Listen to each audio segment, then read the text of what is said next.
ఒకటే ఉంది దోశ బ్యాటర్.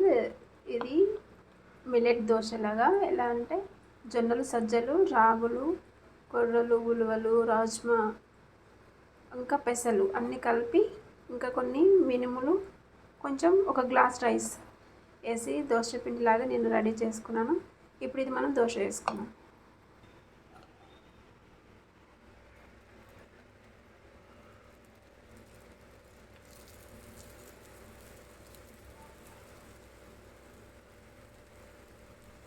ఇది ఆరోగ్యానికి కూడా చాలా మంచిది.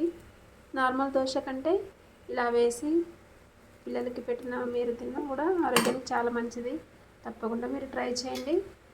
మార్నింగ్ బ్రేక్ఫాస్ట్ ఇలా కొబ్బరి చట్నీ, పల్లి చట్నీ ఏది చేసుకున్నా కానీ బాగుంటుంది. చూడండి ఇది బాగా కాలింది కదా, ఇప్పుడు మనం తీసేసుకుందాం. ఇది కొబ్బరి చట్నీలోకి చాలా బాగుంటుంది. తప్పకుండా ట్రై చేయండి. ఆరోగ్యానికి కూడా చాలా మంచిది.